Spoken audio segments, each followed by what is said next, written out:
في مصادفة غريبة قبل تصوير هذا المقطع بساعات بلغني خبر اشتعال المظاهرات في أحد الولايات الأمريكية على إثر حادثة قتل وصفت بأنها حادثة قتل عنصرية، حيث أطلق شرطي أبيض النار على أمريكي أسود أعزل فأرداه قتيلا. ووجه المصادفة أن موضوعنا اليوم هو عن تاريخ العنصرية في الولايات المتحدة الأمريكية وتاريخ نضال السود للتحرر من نظام العبودية وقوانين الفصل العنصري.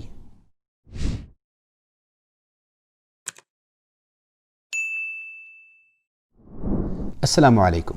في الثالث من شهر أغسطس عام 1492 أبحر الملاح الإيطالي كريستوفر كولومبوس من الموانئ الإسبانية بتمويل من الملكين الكاثوليكيين فرناندو الثاني ملك أراغون وإيزابيلا الأولى ملكة قشتالة. كانت الدوافع الاستعمارية هي الباعث الأول لهذه الرحلة، فمن أهدافها استيعاب أراضٍ جديدة لتوسيع الإمبراطورية الإسبانية وتعزيز التجارة الدولية للإمبراطورية عبر اكتشاف طرق جديدة موصلة إلى الهند غير الطرق التي كانت تمر في بلاد المسلمين، بالإضافة إلى التبشير بالكاثوليكية ودعوة الأمم المستعمرة إلى الخلاص من الذنوب والآثام بينما هم ينهبون ويسلبون ثروات بلادهم المحتلة. استمر كريستوفر كولومبوس في رحلته الاستكشافية حتى اكتشف العديد من الجزر الواقعة في شرق القارة الأمريكية، ووضع الخرائط والرسومات لهذه الطرق البحرية الجديدة التي ظنها تنتهي إلى الهند، ولم يكن يعلم أنها تؤدي إلى العالم الجديد أو إلى القارة الأمريكية كما سميت لاحقا. وبعد عودة أسطوله إلى الموانئ الإسبانية محملا بكنوز من الذهب والفضة والمعادن النفيسة، فتحت شهية ملوك أسبانيا للتوسع في احتلال مساحات شاسعة من أراضي القارة الأمريكية ودمجها بالإمبراطورية الأسبانية. فتتابعت الرحلات البحرية محملة بأعداد بشرية أضخم لإنشاء المستوطنات الأسبانية حتى تكون محل انطلاق لاكتشاف المزيد من الأراضي والسطو على أكبر قدر ممكن من الثروات. فشاعت في أرجاء أوروبا أخبار الأرباح الهائلة التي جنتها الإمبراطورية الأسبانية، ودفع ذلك الدول الاستعمارية الأخرى مثل البرتغال وبريطانيا وفرنسا وهولندا إلى اللحاق بأسبانيا طمعا في المشاركة في مسيرة نهب ثروات العالم الجديد وانتزاع أراضيه من أيدي سكانه الأصليين.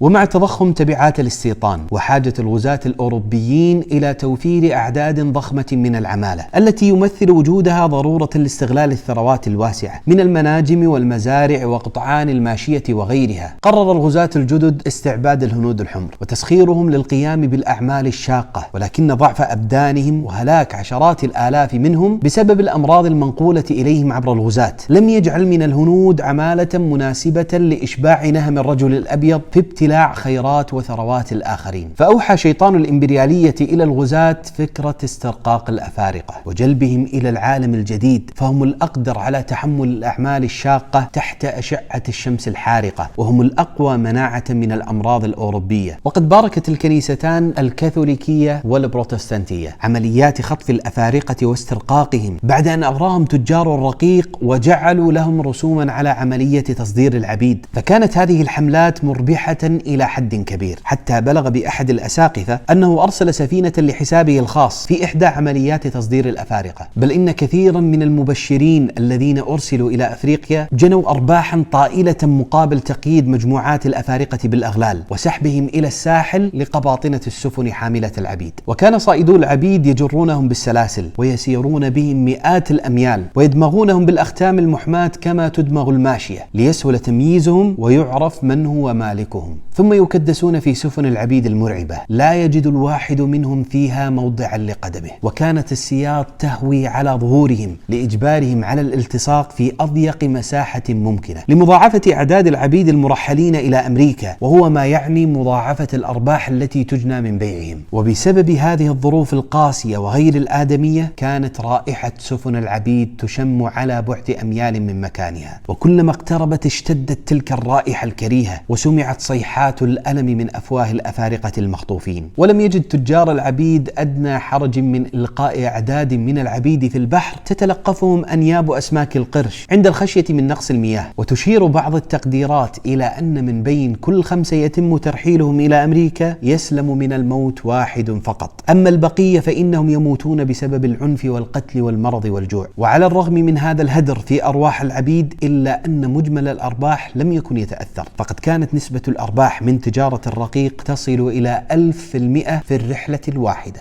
واستمرت عمليات شحن الأفارقة واستنزاف القارة السمراء لأكثر من 3 قرون، حيث أفرغت أقاليم كاملة من سكانها واختفت قبائل بأسرها، مما جعل اليونسكو تقر بأن تجارة الرقيق عبر المحيط الأطلسي هي أكبر عملية ترحيل قسري في التاريخ. فبعض التقديرات تشير إلى أن عدد الأفارقة المرحلين يصل إلى 100 مليون إنسان. لقد كانت هذه الجريمة من أبشع جرائم الإنسان الغربي الأبيض التي برهن من خلالها للبشرية أنه مستعد للانحطاط إلى الأعماق المتدنية في سبيل امتلاك أعظم قدر ممكن من الثروات. وهنا إشارة مهمة، وهي أن هذه القفزة الحضارية الهائلة التي حققتها أمريكا وأوروبا قامت على أساس غير أخلاقي، فهي معتمدة بشكل مباشر على نظام العبودية المتوحش. وقد أشار ماركس إلى هذه الملاحظة حيث يقول: وبغير العبودية ما كان يوجد القطن، وبغير القطن ما كانت توجد الصناعات الحديثة، فالعبودية هي ما أعطت المستعمرات قيمتها الحقيقية، والمستعمرات هي ما أوجدت التجارة الدولية، والتجارة العالمية شرط مسبق للتصنيع على نطاق واسع. ومن هنا تظهر الأهمية الكبرى للعبودية.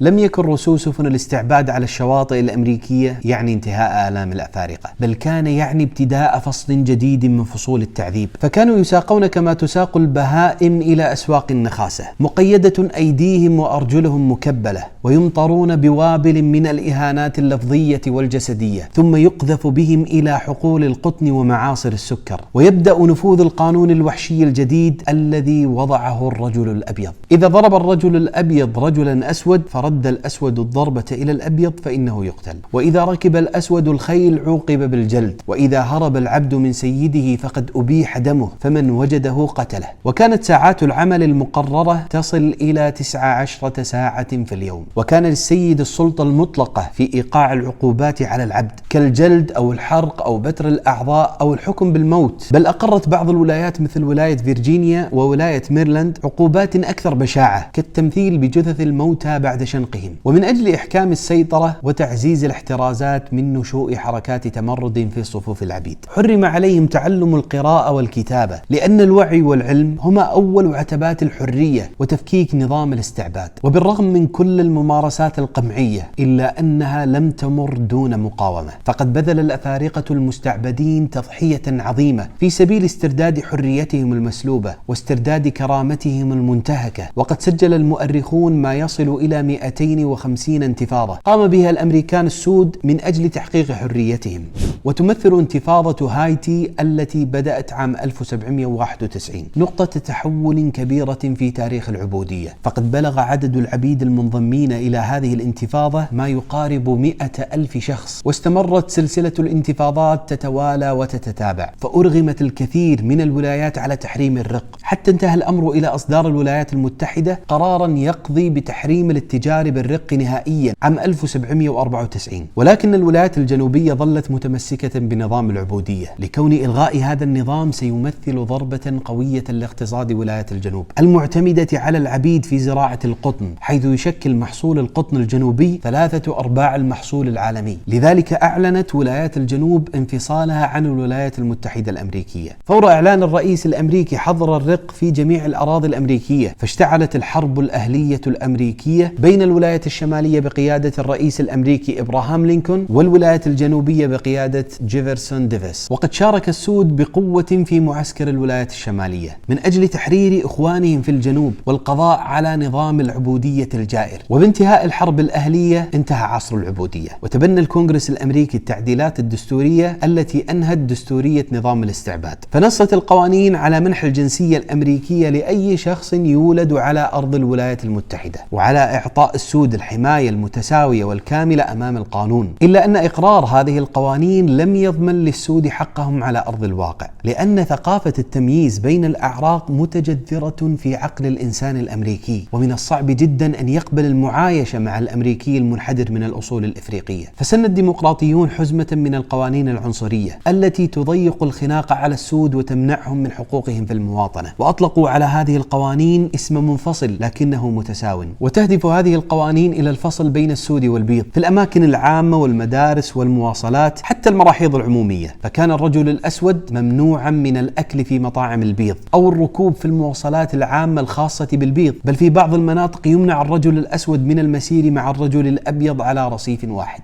ولم يقف الأمر عند تلك القوانين العنصرية فحسب، بل نشأت بعض التشكيلات المسلحة الإرهابية التي أزعجها إضفاء الصبغة الآدمية على الرجل الأسود، مثل منظمة كوكلوكس كلان التي نشأت عام 1866. تتميز هذه المنظمة بزيها المثير للهلع المكون من أقنعة بيضاء ذات ثقوب للعينين والأنف وقبعات عالية تطيل قامة الذين يرتدونها، وهم لا يتفاهمون فيما بينهم إلا بالصافرات. كانت هذه المنظمة الإرهابية تستهدف تصفية النشطاء السود الأكثر وعيا، ويستخدمون في حقهم جملة من الأساليب الوحشية في التعذيب كالجلد والحرق والإخصاء، وكثيرا ما يصل الأمر إلى القتل. فانتقل السود إلى أساليب جديدة من أساليب النضال للتحرر وطرق أخرى لمقاومة قوانين الفصل العنصرية، وهو ما سنفصله في الحلقة القادمة من خلال تناول سيرة شخصية من الشخصيات المركزية في مسيرة تحرر السود واسترداد حقوقهم الآدمية.